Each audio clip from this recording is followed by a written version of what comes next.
Poupée de Sylvie Calais aux éditions du Caïman. Morceau choisi. Chapitre 5. Pour rejoindre le passage piéton depuis la sortie de leur lotissement, il faut marcher pendant une centaine de mètres sur un accotement en béton, agrémenté de part et d'autre de plantes grasses. Mais Laurie, animée de l'envie d'en découdre avec la terre entière, ne s'y résout pas. Elle retient son souffle, jette un œil rapide autour d'elle, coupe la piste cyclable délimitée par de simples bandes blanches, prend son élan pour traverser la nationale où les voitures passent en trombe, évitant de justesse de se faire écraser. Mortifiée par les coups de klaxon qui sanctionnent son inconséquence, elle repart de plus belle, traverse à grands pas rageurs un champ de boue craquelé qui ressemble à un gâteau trop cuit, et, dédaignant les larges escaliers en bois aménagés un peu plus loin, elle dévale à toute vitesse le flanc abrupt de la colline qui s'échoue sur une longue plage vierge de toute construction. Parvenue sur le sable caillouteux, elle arpente la grève en serrant d'une main crispée, roulée en boule dans la poche de ses jeans, le filet à provisions ridicule que sa mère a tenu à lui confier. Le Mistral se lève. La mer, jusqu'alors, étale, tressaille et gondole. Les yeux de Laurie l'effleurent sans la voir. La jeune femme ne perçoit pas non plus le grincement plaintif des pins-tors qui se serrent contre les uns contre les autres pour mieux résister aux aléas venteux. Au fil de ses longues enjambées, elle écrase à son insu quelques tessons de coquillages, piétine sans en prendre conscience des agrégats d'algues séchées, semblables à des queues de lapin. Elle ne tourne pas la tête vers la roche friable mordue par la colline, où une longue traîne verte dévale la pique et s'évanouit sur la plage dans un ru végétal, évoquant une mariée s'enfuyant vers la mer. Elle ne sent pas davantage, sur ses joues, la gifle des poudrins sableux. Elle est tout entière tournée vers ses pensées.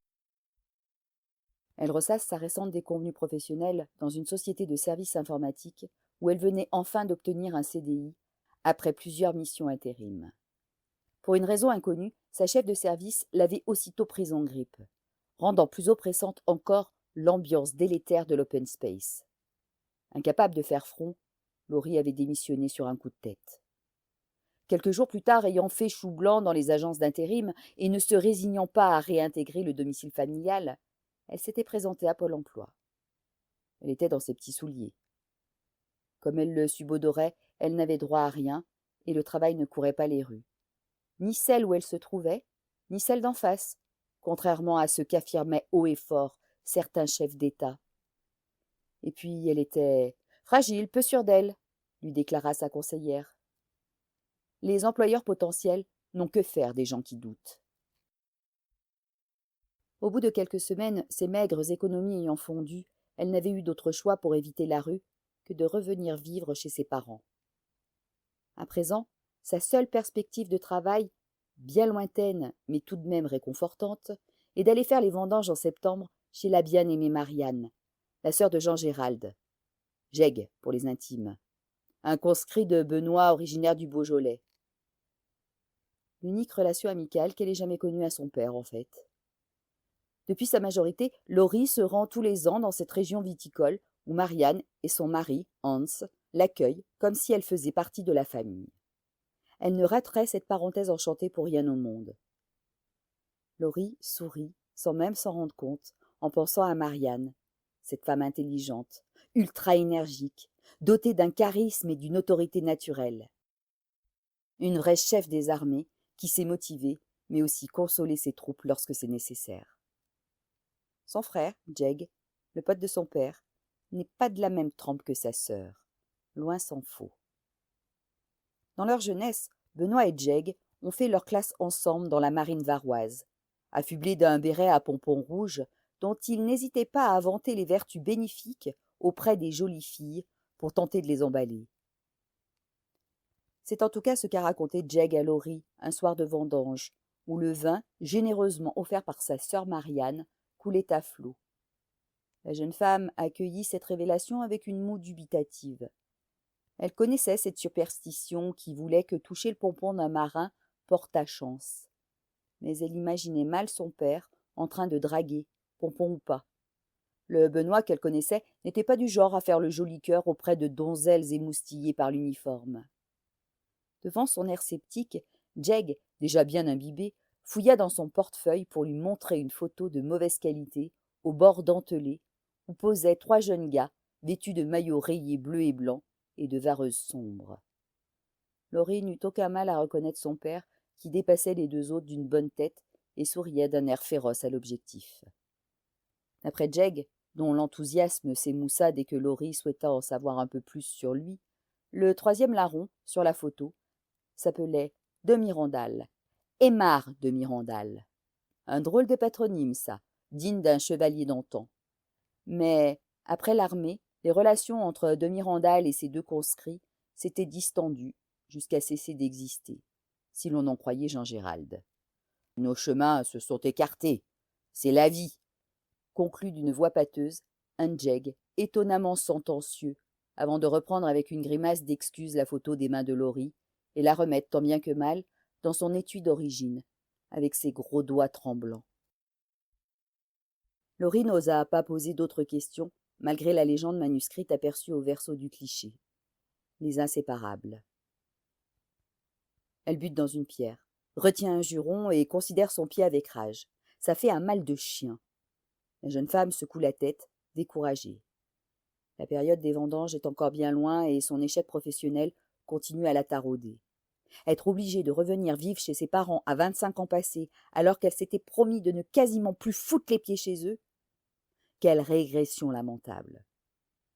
Elle rejoint le fond de la plage et se laisse choir au pied d'une coulée de schiste bleu traversée de veines rouges. Elle éclate en sanglots, se mouche dans le seul objet trouvé dans sa poche, le filet à provisions, parfaitement inadapté à cet usage. Elle jette la résille souillée devant elle, puis la récupère en s'admonestant à travers ses larmes. Manquerait plus qu'elle se mette à polluer la nature. Elle passe ses doigts morveux dans le sable grège, écrase quelques perles grenues dans sa main. Malgré le vent, la mer n'a pas trop grossi encore. Mais la fraîcheur est là. Laurie resserre son blouson, replie ses genoux contre elle et se laisse happer par la gestuelle hypnotique des vagues qui, de leurs mains gantées, viennent caresser un petit rocher au ventre creux avant de se retirer avec grâce, telles de vaporeuses sylphides.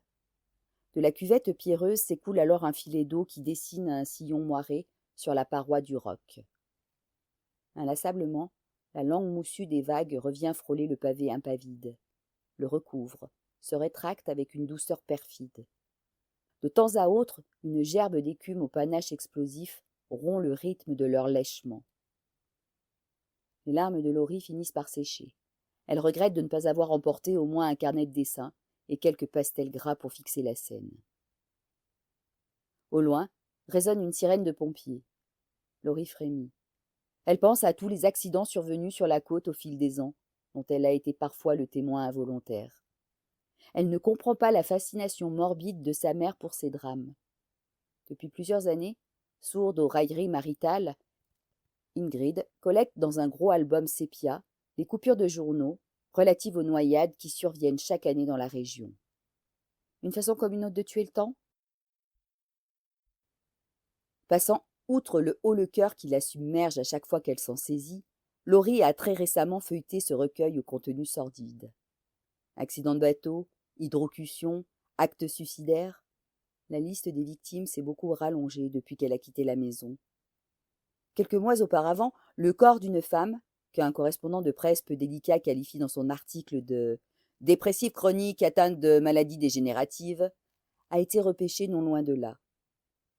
Son identité n'est pas dévoilée, mais le piscopie indique, dans un langage suranné qui trahit son âge avancé, que la victime était connue autrefois dans la région sous le sobriquet de « poupée », pour avoir gagné, alors qu'elle était toute jeunette et bien joliette, à un télécrochet, l'ancêtre des concours de chant actuels, où elle interprétait la chanson de France Gall, Poupée de cire, poupée de son.